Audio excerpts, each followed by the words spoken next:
गोरखपुर में सूरत नारायण मणि तिवारी से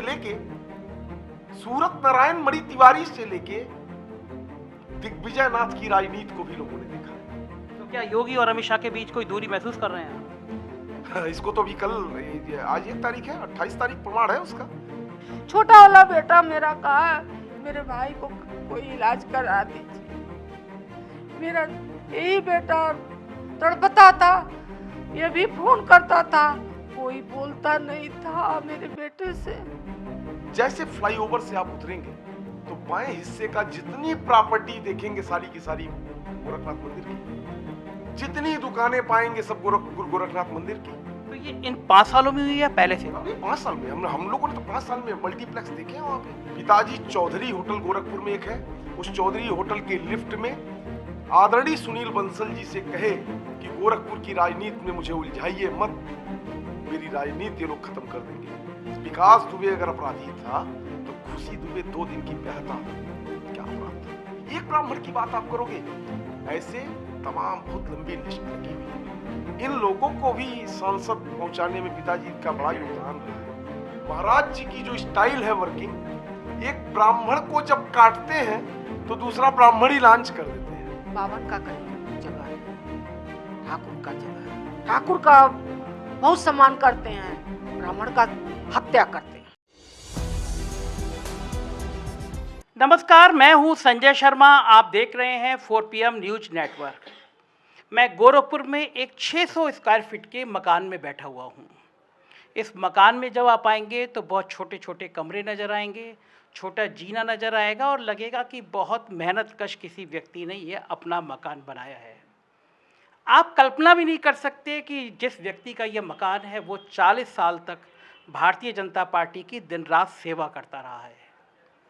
उसको योगी आदित्यनाथ के मुख्यमंत्री बनने के बाद भारतीय जनता पार्टी ने लोकसभा चुनाव लड़ने का टिकट दिया और मुझे लगता है कि जब लोकसभा का टिकट इस व्यक्ति को मिला तब मठ को कहीं अखरा।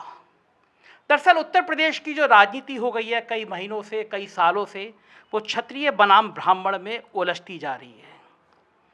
मुख्यमंत्री ने जब फैसला लिया, पहले वो मथुरा और फिर वो अयोध्या से लड़ रहे थे, लेकिन जैसे आपको चर्चा है, हम बता चुके हैं, दिल्ली और यूपी के दरबार की लड़ाई ने उनको गोरखपुर भेजा और गोरखपुर में उनको अंदाज़ा नहीं था कि वो कार्यकर्ता जो 40 साल तक भारतीय जनता पार्टी की दरी बिछाता रहा, कुर्सियां लगाता रहा, एक संगठित नेता की तरह रहता रहा, उसकी मौत कितना बड़ा परिवर्तन और कितनी बड़ी क्रांति ला सकती है।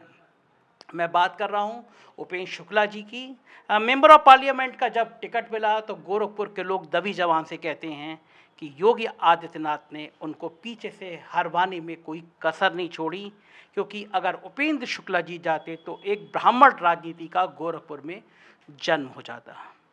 मगर विवाद और मगर निराशा तब हुई कि उपेंद्र शुक्ला जैसे कद्दावर नेता की मौत के बाद मठ से कोई जिम्मेदार आदमी, महंत योगी आदित्यनाथ या उनका कोई प्रतिनिधि, भाजपा का कोई बड़ा नेता कभी इस घर में झांकने नहीं आया।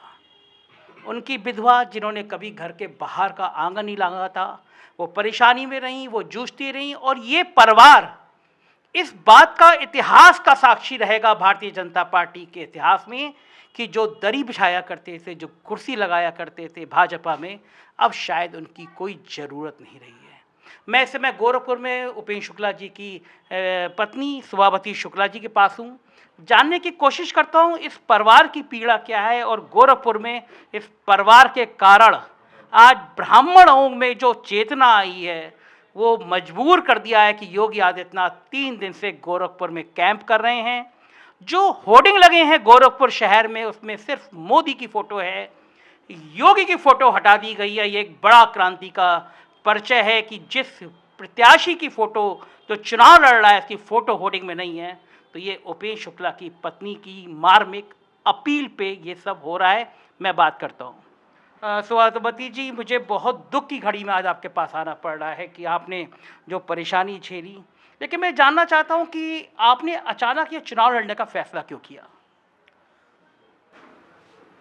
मेरे पति का अपमान हुआ, क्या मेरे पति का गलती है था कि उनकी मृत्यु के बाद जोगी को फुर्सत नहीं था पूछने कभी भी नहीं कोई आया मेरे दरवाजे पर।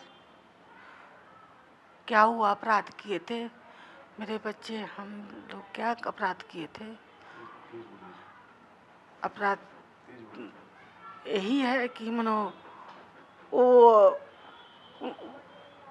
उनका जगह कहीं नहीं है। जब उपेंद्र जी जीवित थे तो कभी आप उनके साथ मठ में गई?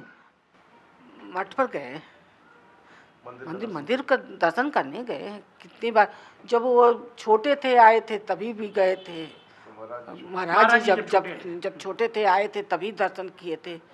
ये जो जब शुक्ला जी उनको लेकर के बैठते थे, बताते थे ऐसे करिए वैसे करिए, तभी भी गए थे हम।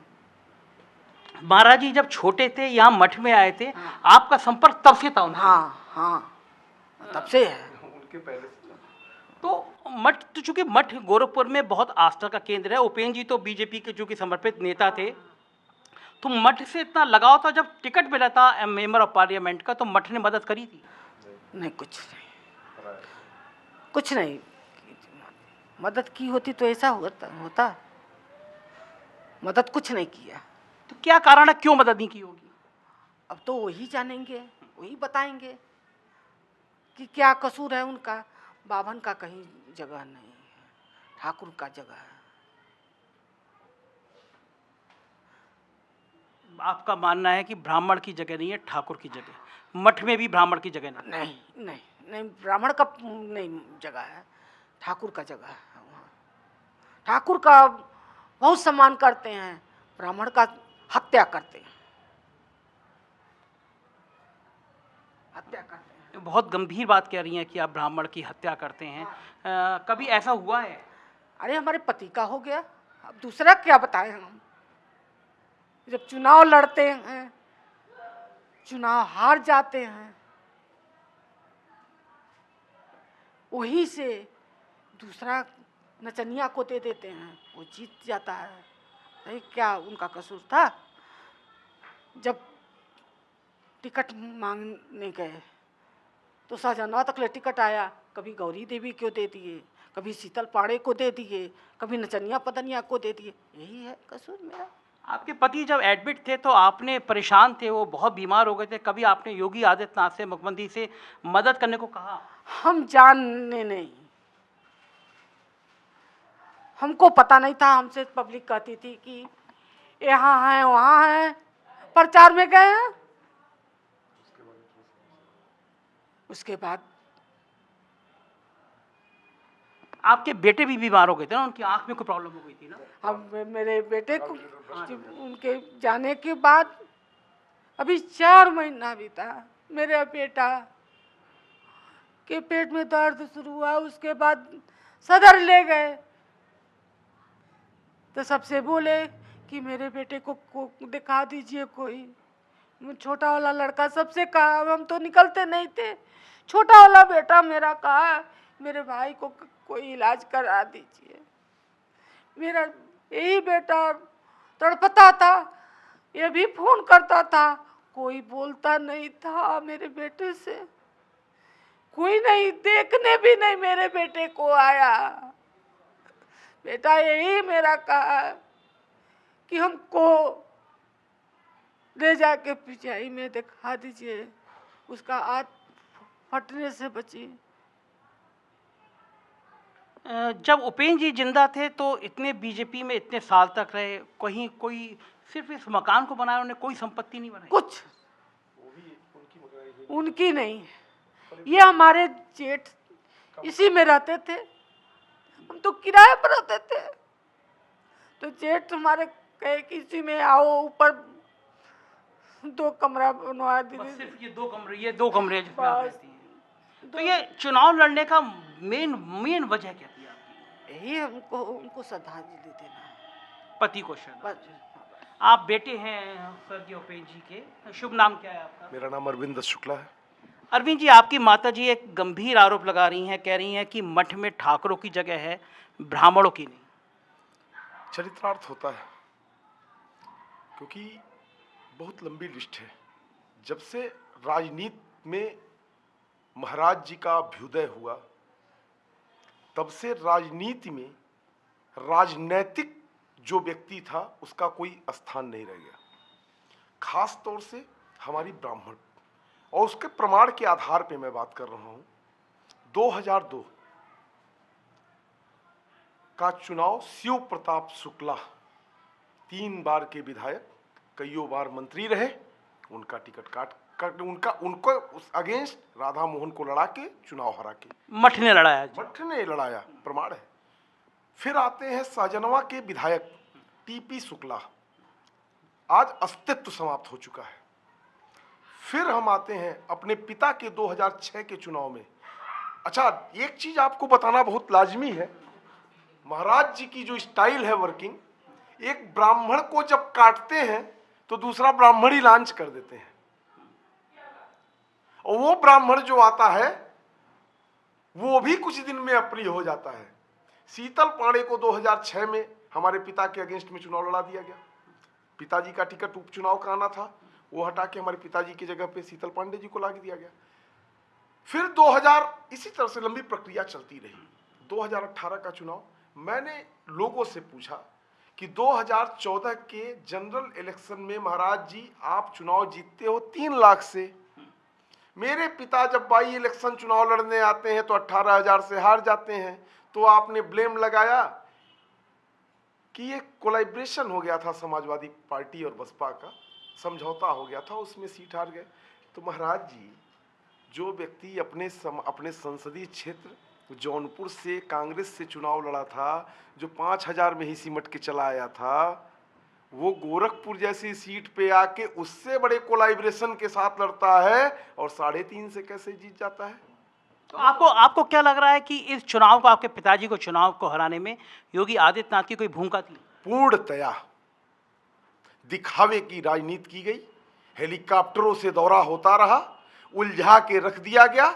हम लोगों को अपनी राजनीति, हमारे पिताजी, इन लोगों को भी सांसद पहुंचाने में पिताजी का बड़ा योगदान रहा है। इन लोगों ने अपने मौके को आने के बाद, कारण था कि अगर स्वर्गीय उपेंद्र शुक्ला यहाँ पे अगर कायम हो गए, अस्तित्व में अगर आ गए, तो भय था उनको। किस चीज का भय था? भय था कि मंदिर की राजनीति समाप्त हो जाएगी। मंदिर की राजनीति से मतलब क्या आपका? मंदिर में जो मंदिर का राजनीति है, पूरा गोरखपुर पूर्वांचल जो जाके नतमस्तक है चरणों में, वो नतमस्तक होना बंद हो जाएगा। ध्रुवीकरण कहीं और चला जाएगा राजनीति का। गोरखपुर में सूरत नारायण मणि तिवारी से लेके दिग्विजय नाथ की राजनीति को भी लोगों ने देखा है, और ये इतिहासों की धरती है भैया। ये योगी आदित्यनाथ को ब्राह्मणों से, जैसे अगर आपके आरोप को सच मान लिया जाए, तो योगी आदित्यनाथ को ब्राह्मणों से क्या नाराजगी होगी? यही तो हम लोग भी नहीं समझ पाए, यही तो हम लोग समझ नहीं पाए कि जो ब्राह्मण ही इनको आज इस अस्तित्व में लेके आया। आज ब्राह्मण एकत्र होकर भारतीय जनता पार्टी को वोट करता था, कहीं डिविएशन नहीं था। 1-2% हो सकते हैं, लेकिन 98% ब्राह्मण भारतीय जनता पार्टी को वोट करता था। लेकिन भारतीय जनता पार्टी में पिताजी के चुनाव हार जाने के बाद ब्राह्मणों को भी लगा, ये तो एक उदाहरण है पिताजी का। तमाम उत्तर प्रदेश के इस 5 साल में खुशी दुबे का क्या अपराध था? विकास दुबे अगर अपराधी था तो खुशी दुबे 2 दिन की ब्याहता क्या अपराध था? एक ब्राह्मण की बात आप करोगे, ऐसे तमाम बहुत लंबी लिस्ट लगी हुई है। एक बात समझ में नहीं आती, अगर योगी आदित्यनाथ को आपके पिताजी से इतना अप्रिय थे वो, तो उनको फिर टिकट कैसे मिल गया? क्या योगी आदित्यनाथ की मर्जी के बिना टिकट मिला? जी। क्यों? ये टिकट आदरणीय अमित शाह जी ने दिया था, बिना योगी से, बिना योगी जी से। योगी जी ने अंतिम राउंड तक विरोध किया था, और मुझे याद है बखूबी पिताजी चौधरी होटल गोरखपुर में एक है, उस चौधरी होटल के लिफ्ट में आदरणीय सुनील बंसल जी से कहे कि गोरखपुर की राजनीति में मुझे उलझाइए मत, मेरी राजनीति ये लोग खत्म कर देंगे, मुझे यहाँ से चुनाव लड़ाने के बजाय आप संगठन का जो काम दे दीजिएगा मैं करूँगा। तो आदरणीय सुनील बंसल जी ने कहा था कि उपेंद्र जी, आदरणीय राष्ट्रीय अध्यक्ष जी का विश्वास है अपने कार्यकर्ता को आगे बढ़ाने का, तो पार्टी कार्यकर्ता को बढ़ाने का प्रयास की है। लेकिन यहाँ आपका कहने का मतलब है योगी नहीं चाहते थे, लेकिन तब भी अमित शाह ने दिया? जी, दिया था। तो क्या योगी और अमित शाह के बीच कोई दूरी महसूस कर रहे हैं आप? इसको तो अभी कल आज 1 तारीख है, 28 तारीख प्रमाण है उसका। अमित शाह जी को रोड शो में आना था, नहीं आए। कार्यकर्ता कौन है अमित शाह जी को पता है। वो आप कहना चाहते हैं कि अमित शाह नहीं चाहते कि योगी आदित्यनाथ यहाँ से चुनाव जीते? निश्चित तौर पे पूरी भारतीय जनता पार्टी नहीं चाहती है कि चुनाव जीते और मुख्यमंत्री के पद के दावेदार बने। ऐसा क्यों? एक एक कार्यकर्ता इनके मुख्यमंत्री बनने के बाद जब कार्यकर्ता मिलने जाता है अपनी किसी बात को, तो भारतीय जनता पार्टी के वो चंद नेता कहते हैं ये दलाली का स्थान नहीं है, तुम दलाली करने आए हो। जो नेता 15 साल 20 साल तक लाठी डंडे खाया इस भारतीय जनता पार्टी को पार्टी बनाने के चक्कर में, उसको इनाम दिया जाता है कि ये दलालों की पार्टी नहीं है। योगी समर्थक कहते हैं कि वो उनका परिवार नहीं है, वो किसके लिए कमाएंगे, किसके लिए संपत्ति करेंगे। धर्म की परिकल्पना में एक धर्माचार्य तो परिवार तो होता ही नहीं है। तो जब धर्माचार्य का परिवार नहीं होता तो मुख्यमंत्री कैसे और नेता कैसे बन गया? महत्वाकांक्षा है। योगी के अंदर है क्षत्रिय ब्राह्मण ये सब चीजें। अरे भैया अभी तो टीवी में आपने डिबेट में सुना है क्या? कि मैं क्षत्रिय हूं, मुझे क्षत्रिय जन्म कुल में जन्म लेने का सौभाग्य प्राप्त हुआ और मुझे गर्व है। ये दम्भ है। एक धर्मानुरागी, एक धर्माचार्य जब अपने आप को क्षत्रिय के रूप में प्रस्तुत करता है, एक तरफ आप चरित्र दिखाते हो कि आपकी पिता की मृत्यु होती है, हाँ मैं जा नहीं रहा हूं, दूसरे तरफ आपको अपने क्षत्रिय कुल के ऊपर धर्म आता है। अरे महाराज ये जनता चूतिया नहीं है, बेवकूफ नहीं है। आप जितना जनता को बेवकूफ समझते हो उतनी बेवकूफ है नहीं, जनता आपको एहसास कराएगी। तो और जो गर्मी की ठंडी आप निकालने का, ठंडी लाने का प्रयास कर रहे हो महाराज, अब वो उचित सम्मान भी प्राप्त होगा। आप संकेत क्या देना चाहते हैं कि मतलब गोरखपुर में कुछ गर्मी निकलेगी कुछ लोगों की? गोरखपुर में गर्मी नहीं निकले, हम कहाँ गर्मी निकालने वाले हैं। वो तो हम लोगों की गर्मी निकालने के लिए पड़े हुए हैं, कह रहे हैं कि मई के महीने में भी हम यहाँ शिमला बना देंगे। वो आपके लिए थोड़ी ना कहते, वो तो पश्चिमी उत्तर प्रदेश सरकार। क्यों? मुसलमानों की तरफ इशारा। मुसलमान तो यहाँ पे कौन है? यहाँ पे मुसलमान नहीं है। आप तो पंडित है ना। पंडित क्या मतलब, मैं तो विरोध में हूँ, समाजवादी पार्टी का मैं भी एक सिपाही हूँ। तो क्या उनके उस गर्मी और ठंडी के बीच में, और तो और भाई साहब अभी कल क्या एक मैं वीडियो क्लिप देख रहा था, मेरे पास किसी ने भेजा, तो वीडियो क्लिप में जेसीबी मशीन और बुलडोजर लगा के इनका प्रचार हो रहा है। महाराज आप ये बताइए, ये दम्भ नहीं है तो है क्या? आपको डर नहीं लग रहा? किस चीज का? इतना ताकतवर। अरे ताकत, व्यक्ति अपने चरित्र से महान होता है, व्यक्ति अपने चरित्र से महान होता है, व्यक्ति अपने कर्मों से महान होता है।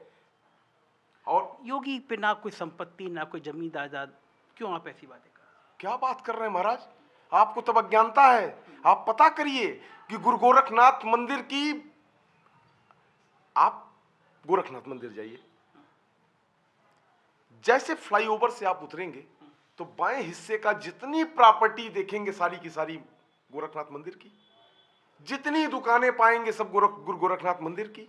तो ये इन 5 सालों में हुई है पहले से? अभी 5 साल में हम लोगों ने तो 5 साल में मल्टीप्लेक्स देखे हैं वहां पे।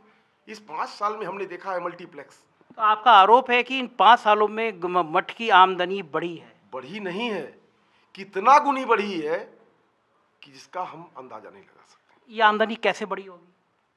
अब ये आमदनी, मठ के मठाधीश हैं तो तमाम हैं, मुख्यमंत्री हैं तो तमाम लोग पैकेट पहुंचाते रहे होंगे। तो वो कहते हैं ईमानदार मुख्यमंत्री। ईमानदार चरित्रवान तो आपको दिखाई पड़ जाएगा जैसे फ्लाईओवर से नीचे उतरिएगा। सरकार जब चलाई थी उन्होंने तो ईमानदारी से चलाई, या उस समय भी आपके ऊपर सवाल थे? आपने सवाल किस प्रकार की ईमानदारी की बात कर रहे हैं? ईमानदारी की बात गोरखपुर की, आप जाके गोरखपुर की स्थितियों को तो देखिए। 4 माह पूर्व अभी गोरखपुर में जहां मेट्रो सिटी की बात आप करते हो, वहां के अच्छे कॉलोनियों में नाव चली है। ये मेट्रो सिटी का हाल है। आप विकास की बात करते हो, विकास उतना ही सीमित है जितना कि आपको जरूरत है। लेकिन देखिए कितनी संगठित पार्टी है। राधा मोहन अग्रवाल का टिकट काट गया, वो शांत होकर योगी का प्रचार करने में जुट गए। कितनी संगठित पार्टी है। संगठित तो हमारे पिता भी थे, हारने के बाद जान से भी हाथ धो बैठे। क्योंकि देखिए कुछ विचारधारा के लोग थे जो विचारधारा का पालन करना जानते थे। आज हम आपसे प्रश्न उठाते हैं और जितने लोग इस वीडियो को देखेंगे उनसे मेरा प्रश्न है, भारतीय जनता पार्टी के ध्वज को क्या कभी पूज्य महाराज जी ने अपनी गाड़ी पे लगाया? क्या उसके किसी भी कार्यक्रम में भारतीय जनता पार्टी के ध्वज के नीचे खड़े होने का प्रयास किया? महाराज जी को अपने उस 3 कोने वाले झंडे से ही प्रेम तब भी था, अब भी है, और उसी में वो खुश है। क्या लग रहा है, ब्राह्मण आपको वोट करेंगे गोरखपुर के? करेंगे, कर रहे हैं। क्या कहती हैं आप लोगों से, अपील क्या करती हैं लोगों से जब बात करती हैं, मंच पे जाती हैं? बोलते हैं कि मेरे पति का श्रद्धांजलि दिला दीजिए। अच्छा, अखिलेश यादव की पार्टी से क्यों? अखिलेश यादव से तो वैचारिक दूरी थी आपके पति की, तो अखिलेश यादव की पार्टी आपने ज्वाइन की। अखिलेश यादव में ऐसा क्या दिखा आपको? हमको बहुत अच्छा दिखा, बहुत सम्मान दिया। कहे अखिलेश जी के पास जब गए, वो कहे माँ तुम्हारे 2 बेटे नहीं, तुम्हारे 3 बेटे हैं। हमको इतना सम्मान दिया कि क्या बताएं। अभी भी कहते हैं माँ तुम 2 ना, तुम्हारे 3 बेटे हैं, हम साथ में हैं। ये जी सभापति शुक्ला जी, आपने दर्द सुना, और ये दर्द भारतीय जनता पार्टी के तमाम कार्यकर्ताओं को है, और जो पार्टी में लखनऊ से लेकर दिल्ली तक संघर्ष छिड़ा हुआ है, आज ये तमाम बातचीत उसका हिस्सा है। जिन्होंने दरियां बिछाई हैं, जिन्होंने कुर्सी लगाई है, वो पूछते हैं कि आखिर न्याय क्यों नहीं हो रहा, न्याय क्यों नहीं हो रहा। जाहिर है गोरखपुर की राजनीति अब एक नई दिशा में टर्न कर रही है। हम लोग कई ब्राह्मणों से बात की, खुल के नहीं बोलते हैं, मठ का डर है, लेकिन ब्राह्मणों के अंदर कहीं ना कहीं ये बात जो कही अभी सभापति जी ने, वो बात जन्म ले रही है। उत्तर प्रदेश में ठाकुर बनाम ब्राह्मण की राजनीति का आगे बढ़ जाना इस बात का भी संकेत है कि जो नरेंद्र मोदी और जो अमित शाह ने पिछड़ा और अति पिछड़ा वर्ग का एक फसल तैयार की थी, योगी जी के ठाकुरवाद ने उस फसल को तबाह कर दिया है। हम गोरखपुर की और उत्तर प्रदेश की राजनीति की पल पल खबरें आपको बताते रहेंगे। देखते रहिए 4PM न्यूज़ नेटवर्क। यही चैनल है जो गोदी मीडिया से अलग हटके आपको कुछ सच दिखाएगा। Thank you.